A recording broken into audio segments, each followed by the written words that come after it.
Welcome everyone, this is Mahfuz. আমার সাথে আছে আমার স্বপন ভাই। আর আমরা দুজন আজকে আসছি জঙ্গলের ভিতর এরকম একটা বাড়ি, যেই বাড়িটা আমাদের ক্যাম্প থেকে দেখা যায় কিন্তু কখনো আসা হয় নাই।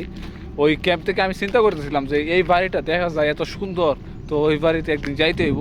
তারপর খবর নিলাম, ক্যাম্পের অন্যজনরা জিজ্ঞেস করলাম, বলে যে এই বাড়িতে কেউ থাকে না। আমি অবাক হইলাম, এত সুন্দর একটা বাড়ি কিন্তু কেউ থাকে না। তো এটাই কি জন্য থাকে না, এটাই আজকে দেখবো। আর বাড়িটাও ঘুরে ফিরে দেখার চেষ্টা করব, বাড়িটা কেমন, ভিতরে কি কি আছে। তো ভিডিওটা শেষ পর্যন্ত দেখতে থাকুন। ক্যাম্প থেকে বেশিক্ষণ হাঁটতে হয় না, মাত্র 5-7 মিনিট হাঁটলেই চলে আসা যায় এই সেই বাড়িটা, যেই বাড়িটা ক্যাম্প থেকে দেখা যায়। দেখতেই পারতেছেন বাহিরটা কত সুন্দর, কিন্তু এই বাড়িতে কেউ থাকে না। এটা কিন্তু একটা ব্যাপার যে এত সুন্দর একটা বাড়ি কিন্তু এই বাড়িতে কেউ থাকে না। তো এই যে আজকে জিজ্ঞেস করলাম এই 2-4 জনের কাছে যে এই বাড়িতে কি ঘুরতে যাওয়া যায়। তো ওনারা বলতেছে এই বাড়িতে যাইও না, এই বাড়িতে সমস্যা আছে, ঝামেলা আছে। বললাম কি ঝামেলা? বলতেছে যে এই বাড়িতে একবার একটা ইতালিয়ান একটা ছেলে নাকি একটা মেয়েরে নিয়ে আসছিল, পরে মার্ডার করছিল। এরপর থেকেই এই বাড়িটা পরিত্যক্ত। এই ঘটনা কি সত্যি নাকি? জি ভাই, সত্যি। এখানে আমি এই ক্যাম্পে আসার পর তো শুনেছি যে না, এখানে একজন মার্ডার হয়েছে। মার্ডার হওয়ার পরে থেকে মানে আর এই জায়গায় কেউ থাকে না। তো এই তারপর বাড়ি থেকে এই বাড়িটা অনেক খালি পড়ে আছে অনেক দিন যাবত, তাহলে অনেক বছর ধরে। তাহলে এই বাড়ির ভিতরে ঢোকা কি আমাদের উচিত হইব? উচিত বলতে এখানে আমি কোনো সময় ঢুকি নাই, তবে এই বাড়ির আশেপাশে দিয়ে আমি অনেকবার গিয়েছি, দেখছি অনেক প্রায় সময় দিয়ে ফাঁকা, কোনো মানুষজন নাই এখানে। যা আজকে নতুন রহস্য উন্মোচন করা যাক, ঘুরি, সমস্যা নাই। এবার এদিক দিয়ে এই যে কত সুন্দর দরজা, ওই যে আমাদের দেখা যায়। এটা কি দোকান ফাটা ছিল নাকি? না, এটা এক সময় শুনেছি যে এটা একটা হোটেল ছিল। হোটেল, একসময়। তাহলে বাড়ি না। তো এখন মানুষজন থাকে না, এটা খুবই আমার নীরব বাড়িটা। ভিতরে ঢোকার দরজা কোন দিক দিয়া? দিয়ে চলে এসেছি। এই যে একটা দরজা খোলা পাইছি, এটা দিয়ে ঢুকবো, তারপর ভিতরে কি কি আছে সবই দেখবো। ওকে, এই যে একটা সিঁড়ি পাওয়া গেছে, এই সিঁড়ি দিয়ে উপরে উঠি। ওকে, ভিতরে তো মনে যাচ্ছে এই যে পাতা টাতা জমে রয়েছে, ভয়ঙ্কর ব্যাপার স্যাপার। Andiamo molto sopra. Ah. Guardate là. Che bello. তো এগুলার অবস্থা খুবই খারাপ, পুরোটাই পরিত্যক্ত। না, এদিকে আর কিছু নাই। একই রকম সব। এই ভয়ঙ্কর বাড়িতে যে আমরা ঘুরতেছি, বিপদ আপদ হইলে পরে কি? না, এখানে বিপদ নাই, কারণ অনেক দিন অনেক বছর ধরে এখানে পড়ে আছে বাড়িতে, কেউ আসে না তো।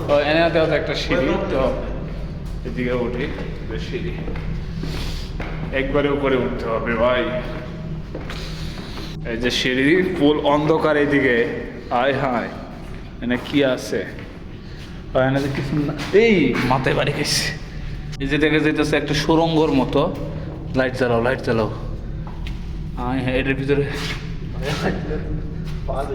ফুল অন্ধকার। এনে এনে যদি মানুষ মায়েরা ফালায় রাখে, কেউ কেউ কোনো কবর পাইতো না, লাশ পৌঁছে থাকবো। এনতে বাইরে আগাও স্বপন ভাই, ওইদিকে যাও, দেখা যাক কি আছে। What a view! এখান থেকে আমাদের ক্যামেরা দেখা যেতেছে, দেখতেই অসাধারণ, কি সুন্দর ভিউ এখান থেকে। আজকে আবহাওয়াটাও ভালো অবশ্য।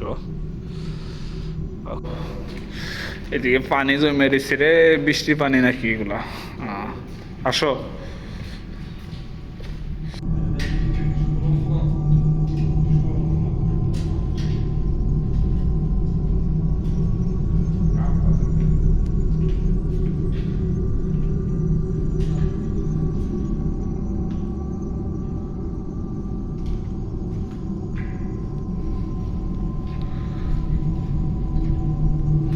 এই যে ভিতরের অবস্থা, উপরের অবস্থা একদম।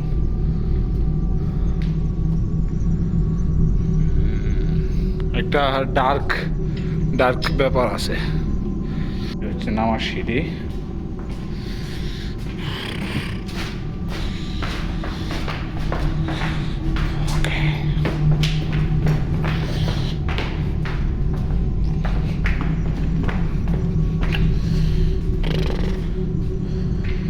বাড়ির ভিতরে যা যা ছিল ভাঙাচোরা সবই দেখানো শেষ। তো এখন বাড়ির আশেপাশে কি আছে ওইটাও দেখানোর চেষ্টা করি। একটা সাইড, এই সাইডে কি কি আছে দেখাই। এই সাইডে এরকমই, মানে কি এটার ভিতরে কি কিছু নাই। এই সাইডে হচ্ছে পুরোটা জঙ্গল। মানে রুচিশীল মানুষদের বাড়ি, এরকম এরকম একটা থাকার জায়গা রুচিশীল মানুষটারই। এটা হচ্ছে বাড়ির পিছনের সাইড না? বাড়ির পিছনের সাইডে কি আছে? যখন এটা এখন তো শীত পুরাপুরি, গরমের সময় সবের মধ্যে কিন্তু ওই যে পাতা অনেকটা দেখতে ভাল লাগে। তো রুচিশীল মানুষরা ছাড়া এরকম নিরালা জায়গার মধ্যে বাড়িঘর বা হোটেল কেউ বানাইবো না। ঠিক আছে, এই যে এটা হচ্ছে এই পাশটা। হ্যাঁ, সুন্দর সুন্দর। এই পাশটা দেখলেও ভালোই সুন্দর লাগতেছে। বাড়িটা বিশাল বড়ই, বাড়ি হিসাবেও ছিল, হোটেল হিসাবেও ছিল, কিন্তু বর্তমানে পুরোপুরি পরিত্যক্ত, এখন আর কিছু হিসাবেই নাই। তো মোটামুটি এই যে পরিত্যক্ত বাড়িটার মধ্যে কি কি ছিল, ভিতরে কি বাইরে কি, বাড়িটার রহস্য টহস্য সব কিছুই যতটুকু জানি জানানোর চেষ্টা করছি। তো আপাতত এই ভিডিও শেষ। তো পরবর্তীতে যদি আপনারা ইতালির বা ইউরোপের অন্যান্য কোনো বিষয় সম্পর্কে জানতে চান, অবশ্যই কমেন্টে করে রাখবেন, উত্তর দেওয়ার চেষ্টা করবো। আমি যদি নিজে জানি তো নিজে জানলাম, আর নয়তো অন্য কারো মাধ্যমে জানি না হলেও জানানোর চেষ্টা করব। তো ভিডিওটা যারা শেষ পর্যন্ত দেখছেন অসংখ্য অসংখ্য ধন্যবাদ। ভালো থাকবেন সবাই।